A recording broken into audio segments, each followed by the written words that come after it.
Bəzi ixtisaslar var ki, onları yalnız kitab oxumaqla öyrənmək mümkün deyil. Məsələn, elektrikçi, qaynaqçı, avtomexanik və ya aşpaz olmaq üçün təkcə nəzəri bilik deyil.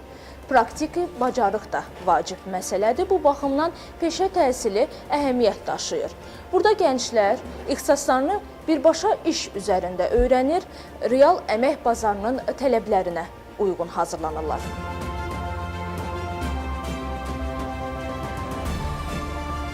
Son illər ölkədə peşə təhsilində tələbatda nəzərə çarpacaq artım müşahidə edilir. Əmək bazarında operativ şəkildə iş tapmaq imkanları, erkən məşğulluq və stabil gəlir gənclərin bu təhsil növünə marağını artıran əsas amillər sırasındadır. Statistik göstəricilər də göstərir ki, peşə təhsili məzunlarının böyük əksəriyyəti qısa müddətdə işlə təmin olunur.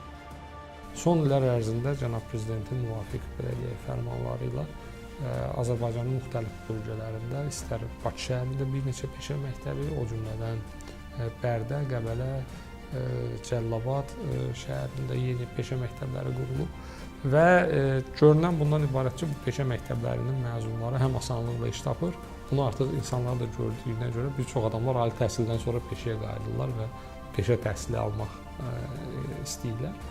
Uzun sözün qısası, orada həm cəmiyyət, həm keyfiyyət dəyişiklikləri baş verir və möhtərəm Cənab Prezidentin son sərəncamı ilə bilirsiniz ki, 21 peşə təhsil müəssisəsinin yenidən tikintisi, ikisinin isə əsaslı təmiri nəzərdə tutulub. 23 peşə məktəbi və bizim mövcud peşə məktəblərimiz və işğaldan azad olmuş ərazilərdəki peşə məktəbləri toplam yəqin ki, 50 civarında bizim müasir peşə məktəbimiz olarsa, 2030-cu ilə qədər bu Azərbaycanın müstəqillik tarixində ilk dəfə belə bir infrastrukturun olması deməkdir. Təbii ki, bunun növbəti 4-5 il ərzində icra etmək tələb var. Yəni, bunun icrası hələ bizim, necə deyərlər, bu ideyadan icraya keçməliyik. Amma bu bizə çox imkanlar verəcək. Çünki uşaqlar 9-cu sinifi bitirdikdən sonra gedib keyfiyyətli peşə təhsili alıb əmək bazarında işləməyə başlayacaqlar. Peşə təhsilinə marağın artırılması istiqamətində də mühüm addımlar atılır. Belə ki, peşə təhsili müəssisələrinin maddi-texniki bazası yenilənir, müasir avadanlıqlarla tədrisat gücləndirilir, beynəlxalq təcrübəyə əsaslanan yeni tədris proqramları tətbiq olunur. Eyni zamanda işə götürənlərlə əməkdaşlıq çərçivəsində dual təhsil modeli genişləndirilir, tələbələr təhsil aldıqları dövrdə real istehsalat mühitində praktiki biliklər qazanırlar. Peşə təhsilinin inkişafına nail olması üçün bir tərəfdən bir neçə istiqamətdə işlər həyata keçirilməkdədir. Belə ki, bu istiqamətlərdən biri peşə təhsilinin xarakterliyinin artırılması, ikinci istiqamət peşə təhsilinin məzmununun və keyfiyyətinin yüksəldilməsi, növbəti istiqamət isə maddi-texniki baza və infrastrukturun gücləndirilməsi istiqamətidir. Birinci istiqamət üzrə bizim son illərdə mühüm irəliləyişlər nail olmuşdur. Belə ki, son 5 ildə biz tələbə qəbulu sayları 40%-ə qədər artmaqla 25-26-cı tədrisində biz 27 min nəfər tələbənin qəbulunu həyata keçirmişik. Qeyd etməliyəm ki, bu saylardan 85%-i dövlət sifarişli yerlərdən ibarət olmuşdur. Qəbul olan tələbələrin gender bölgüsünə diqqət etdikdə, belə deyək, yaxşı məqamlardan biri odur ki, burada 40% təqribən qadınların payına düşmüşdür. Bu istiqamətdə həyata keçirilən işlər yenə davamlı olaraq davam etdirilir və 26-cı ildə biz hədəfləmişik ki, 28 min nəfər tələbənin qəbulunu həyata keçirəcəyik. Vurğulamaq yerinə düşər ki, işğaldan azad edilmiş ərazilərdə də peşə təhsili müəssisələrinin tikintisi işləri gedir. Burada da gənclərin cəlb olunması istiqamətində tədbirlərin icra ediləcəyi gözlənilir.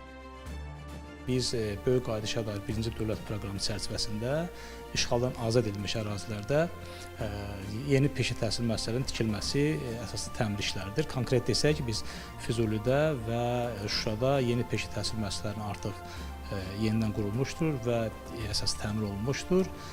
Eyni zamanda deməli Qubadlı, Zəngilan və Ağdamda da bu işlər həyata keçirilməkdədir. Bundan başqa biz sosial-iqtisadi inkişaf strategiyası çərçivəsində ölkənin digər ərazilərində yeni peşə təhsil müəssisələrinin tikintisi işlərini həyata keçirməkdəyik və ən son olaraq qeyd etməliyəm ki, Lənkəranda hal-hazırda Dövlət Peşə Təhsil Mərkəzinin yenidən qurulması işləri tamamilə tamamlanmışdır və yaxın zamanlarda biz həmin müəssisəni tələbələrin və təhsil verənlərin istifadəsinə təqdim edəcəyik. Ali təhsil müəssisələrində nəzəri tədrisin həcminin daha yüksək olduğunu nəzərə alsaq, birbaşa praktiki fəaliyyət tələb edən sahələr üçün əsas kadr bazası peşə məktəbləri sayılır. Maraqlıdır ki, statistik göstəricilərə görə ölkəmizdə gənclərin və valideynlərin təhsil istiqamətində ilkin seçimi universitetlər olsa da, son illər peşə məktəblərinə maraq xeyli artıb. Bu amilin sübutudur ki, 2025-2026-cı il tədris ilinə peşə məktəblərinə 27 mindən çox tələbə qəbulu baş tutub. Bu da ötən illərə nisbətdə ən yüksək göstərici hesab olunur. Turizm və sosial xidmətlər üzrə Bakı Dövlət Peşə Təhsil Müəssisəsində təhsil alıram. Hal-hazırda qənaətçi şirniyyatçı ixtisası üzrə 1-ci kurs tələbəsiyəm. Bu ixtisası sevərək, uşaqdan istəyərək, valideynlərimin dəstəyi ilə buradayam hal-hazırda. Aldığım 4-5 ay təhsil müddətində hal-hazırda sərbəst şirniyyatlar hazırlaya bilirəm. Müəllimlərimdən çox razıyam. Peşəsi olmayan bütün gəncləri peşə təhsil müəssisəsinə dəvət edirəm. Valideynlərim dəstək verdi ki, bəs şirniyyat yaxşıdır. Şirniyyat üçün qəşəng məsləhət verdilər də. Mən də onların dəstəyi ilə gəldim düşdüm bu peşəyə. Və müəllimlərim sağ olsun, əfsanə müəllim sayəsində bu dəqiqə indi şirniyyat bişiririk, sərbəst şirniyyat bişiririk. Evdə boş qaldığımız sürəcə də şirniyyatlar eləyirik. 2024-cü ilə bura qeydiyyata keçib, 2025-ci ildə bura qəbul olmuşam. Mən 3 illik qrupda 2-ci kursam, bərbər, vizaj, manikürçü üzrə oxuyuram. Uşaqlıqdan bu sənətə həvəsim olub, valideynimlə məsləhətləşib bu sənətə doğru addım atmışam. Burada nəzəri dərslər, praktiki dərslər, hər şey keçilir. Həftədə bir dəfə praktiki dərs, 4 gün isə nəzəri dərsimiz olur. 2024-cü il bura qəbul olmuşam. 9-cu sinifdən buraxılış imtahan verib bura qəbul olmuşam və ixtisasım bərbər, vizajist, manikürçüdür. 3 illik qrupa təhsil alıram. Bu il 2-ci kursam. Burada nəzəri və praktiki dərslər keçirilir. Burada saç düzümləri edirik, dırnaq edirik və yaxud da makyaj edirik. Bu ixtisasa uşaqlıqdan həvəsim olub. Ailəmin dəstəyi ilə bura qəbul olmuşam, buranı oxuyuram. Hazırda tələbələrim 3 illik təhsil proqramının 2-ci kursunda təhsil alırlar. Tədris zamanı həm nəzəri, həm praktiki dərslər keçirik. Tələbələrimizə saç düzümləri, saç kəsimləri, saçların boyanması, həmçinin də makyaj, pedikür, manikür, müştərilərlə ünsiyyət, sanitar gigiyena qaydaları, təhlükəsizlik qaydalarını da öyrədirik. Tədrisin əsas məqsədi tələbələrimizi peşə üzrə bilik və bacarıqlarını inkişaf etdirmək, müasir və ixtisaslı kadrlar formalaşdırmaqdır. Bir sözlə, mütəxəssislər hesab edirlər ki, peşə təhsilinin təşviqi yalnız işsizlik probleminin azaldılmasında deyil, eyni zamanda iqtisadiyyatın dayanıqlı inkişafına da töhfə verir. Bu baxımdan peşə təhsili bugün təkcə alternativ deyil, bir çox sahələr üçün vacib və zəruri təhsil istiqaməti kimi dəyərləndirilir. Zeynəb Müzəffərli, Hüseyn Bağırov, İsa Məmmədov, Real.